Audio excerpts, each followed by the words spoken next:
Perlembagaan Persekutuan Tanah Melayu digubal oleh sebuah suruhanjaya perlembagaan yang ditubuhkan pada bulan Mac 1956.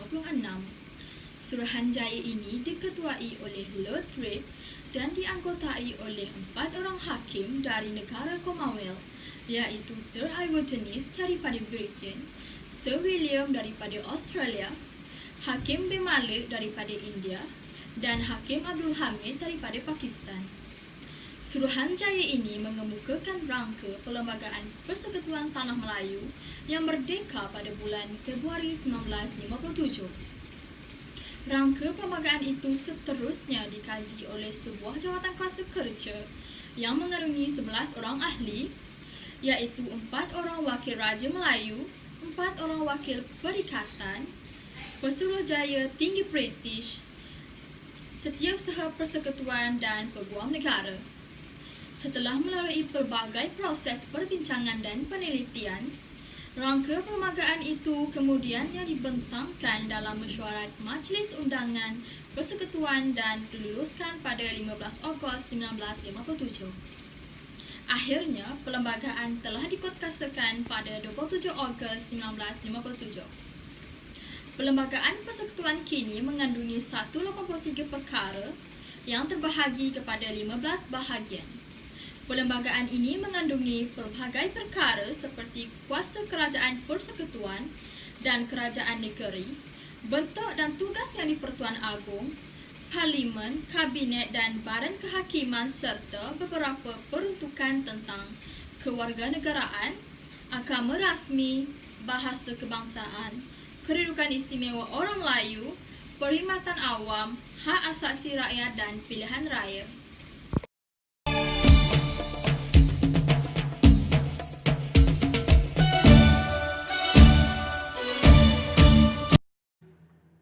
Perlembagaan persekutuan mempunyai pelbagai tujuan, antaranya menjamin keamanan dan kestabilan negara. Dengan ini, rakyat mendapat jaminan undang-undang yang sama rata, serta tidak akan ada unsur pilih kasih dalam kalangan rakyat. Seperti yang kita sedia maklum, Malaysia mempunyai pelbagai kaum yang terdiri daripada Melayu, Cina dan India. Seterusnya, tujuan Perlembagaan Persekutuan digubal kerana ingin mengelak penyalahgunaan kuasa serta mengawal pergerakan kerajaan dan rakyat.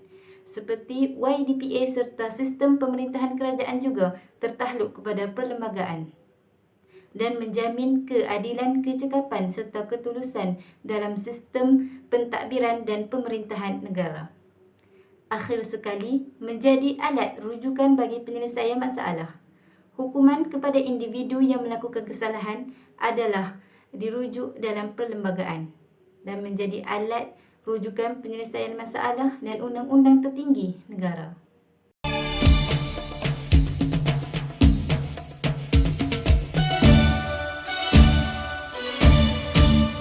Perlembagaan terbagi kepada 2 jenis, iaitu perlembagaan bertulis dan perlembagaan yang tidak bertulis. Perlembagaan bertulis ia merupakan perlembagaan yang dikumpulkan dan disusun dalam satu dokumen atau kanun.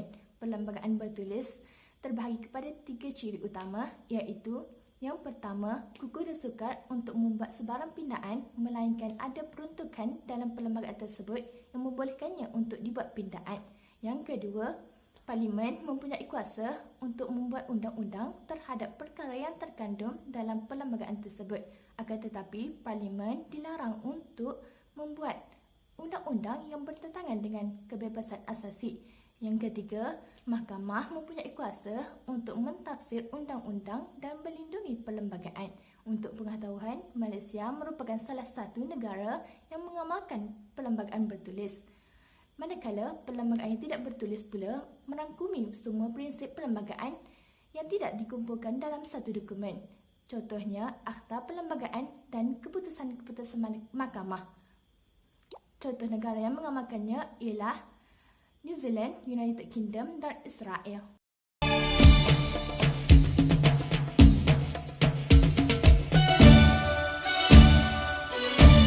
Ciri-ciri perlembagaan yang pertama ialah kestabilan, iaitu kestabilan dalam melaksanakan perkara-perkara yang menjadi kebiasaan umum atau tata cara yang lazim. Kestabilan ini membolehkan rakyat mengetahui hak-hak mereka dan menggunakan hak-hak tersebut. Rakyat juga boleh menjadi sebahagian dalam pembangunan negara. Yang kedua ialah tanggungjawab. Pemerintah bertanggungjawab kepada rakyat. Segala permintaan rakyat menjadi panduan kepada tindakan-tindakan kerajaan. Rakyat juga berhak mengetahui pembelanjaan kerajaan dan berhak tidak menyatakan kepuasan hati mereka. Ciri-ciri perlembagaan yang ketiga ialah pilihan raya. Rakyat boleh memilih wakil mereka di dalam Dewan Parlimen. Pemilihan ini menggambarkan bahawa kuasa sebenar pemerintah ialah terletak di tangan rakyat. Yang keempat ialah pembahagian kuasa. Kerajaan memainkan peranan yang penting iaitu pemerintah dan pembuat undang-undang. Badan Kehakiman pula menjadi badan yang melaksanakan undang-undang yang digubal di Parlimen.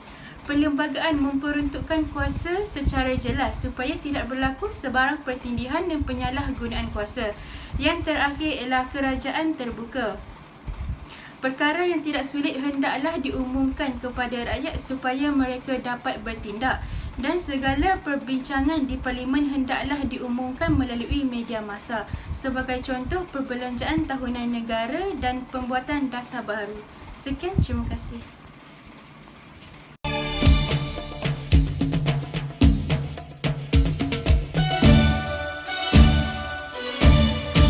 Assalamualaikum, nama saya Muhammad Dinian bin Azmi dari kumpulan Grup A.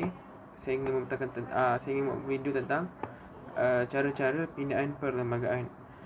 Perlembagaan Persekutuan merupakan undang-undang tertinggi di Malaysia dan sebarang pindaan memerlukan sokongan 2/3 ahli di Dewan Rakyat dan Dewan Negara. Semenjak Malaysia merdeka pada 1 Ogos 1957, perlembagaan persekutuan ini telah dipinda beberapa kali bagi memenuhi keperluan semasa. Beberapa pindaan perlembagaan persekutuan sebelum ini menimbulkan kontroversi yang hebat dalam arena politik di Malaysia. Perlembagaan boleh dipinda untuk kepentingan rakyat dan negara, tetapi terdapat beberapa perkara yang tidak boleh dipersoalkan seperti yang pertama, agama Islam sebagai agama rasmi dan agama bagi persekutuan, kedudukan istimewa Raja-Raja Melayu dan Bumi Putera di Sabah dan Sarawak, kedudukan bahasa Melayu sebagai bahasa kebangsaan dan bahasa rasmi, dan soal berkaitan rakyat. Yang pertama, sokongan majoriti 2/3 ahli parlimen dan perkenan majlis raja-raja. Isi dia yang boleh dipinda, kedudukan hak istimewa orang Melayu dan Bumi Putera di Sabah dan Sarawak, kepentingan sah kaum lain, hak-hak dan kedaulatan Raja-Raja Melayu, tugas dan kuasa majlis raja-raja, hal ehwal agama Islam, kedudukan bahasa Melayu sebagai bahasa kebangsaan, kewarganegaraan, keistimewaan parlimen, perubahan sepadan antara negeri Semenanjung Malaysia. Yang kedua, sokongan majoriti 2/3 ahli parlimen dan persetujuan yang di-Pertua Negeri Sabah dan Sarawak. Yang pertama, hak warga negara Sabah dan Sarawak menjadi warga negara Malaysia. Yang kedua, pemberi royalti oleh kerajaan persekutuan kepada Sabah dan Sarawak, perlantikan hakim dan kuasa Mahkamah Tinggi di Sabah dan Sarawak. Soal berkaitan agama, bahasa dan keistimewaan Bumi Putera, Sabah dan Sarawak, dan kuasa perundangan negeri. Yang ketiga, sokongan majoriti mudah 1/2 ahli parlimen, iaitu bentuk sumpah ikrar, pelantikan dan persaraan ahli Dewan Negara, peruntukan tambahan mengenai kewarganegaraan, persempadanan kawasan pilihan raya, dan pelaksanaan perjanjian atau konvensyen antara persekutuan dengan negara-negara lain. Yang keempat, sokongan majoriti 2/3 ahli parlimen, iaitu perkara-perkara yang tidak disebut dalam sesuatu orang undang-undang yang hendak dipinda perlu dibahaskan di Dewan Parlimen terlebih dahulu. Undang-undang dibahaskan dalam beberapa peringkat, iaitu bacaan pertama, bacaan kedua, peringkat jatuhkuasa dan seterusnya bacaan ketiga. Setelah dibahaskan, rang undang-undang atau perlembagaan pindaan 1993 yang telah diluluskan adalah mengikut peruntukan perlembagaan dengan lebih daripada 2/3 majoriti ahli Dewan Rakyat dan Dewan Negara. Rang undang-undang dihantarkan kepada Yang di-Pertuan Agong untuk diperkenalkan setelah menerimanya. Yang di-Pertuan Agong mengikut perlembagaan yang dua pilihan, iaitu Majinda memberi perkenan kepada rang undang-undang tersebut dalam tempoh 30 hari, ataupun Majinda memulangkan semula kepada Parlimen dengan menyatakan sebab rang undang-undang tersebut tidak diperkenankan untuk dipertimbangkan semula atau diubahsakan oleh Parlimen.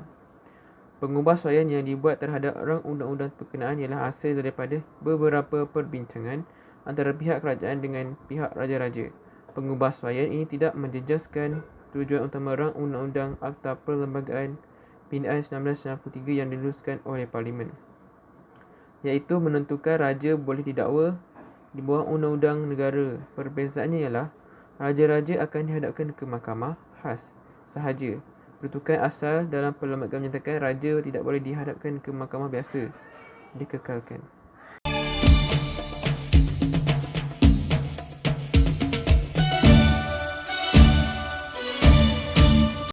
Kesimpulannya, Perlembagaan Malaysia merupakan undang-undang tertinggi negara. Perlembagaan Malaysia yang digubal menjadi garis pandu dalam sistem pemerintahan, sistem politik dan pentadbiran di samping memberikan jaminan keperlindungan kepada rakyat. Ketinggian perlembagaan seharusnya dijunjungi bagi mengekalkan keamanan dan kestabilan di negara Malaysia. Perlembagaan juga menjadi dasar kepada pembentukan sistem demokrasi berparlimen di Malaysia. Perlembagaan merupakan tunjang pada keamanan dan perpaduan kaum di Malaysia. Permuafakatan sosial yang dipersetujui sewaktu mengubal perlembagaan merupakan persetujuan yang telah diterima oleh pelbagai pihak. Konsep pengasingan kuasa pemerintahan kepada bahan perundangan, pentadbiran dan kehakiman yang diketuai oleh Yang di-Pertuan Agong di bawah kuasa perlembagaan adalah bertujuan menjamin keamanan dan kemakmuran negara. Peranan raja berperlembagaan pula ialah mengekalkan kesinambungan sejarah dan tradisi negara di dalam perlembagaan. Pemerintahan sebegini membezakan Malaysia dengan negara-negara lain. Perlembagaan yang menggambarkan Malaysia sebagai sebuah negara berdaulat dan merdeka.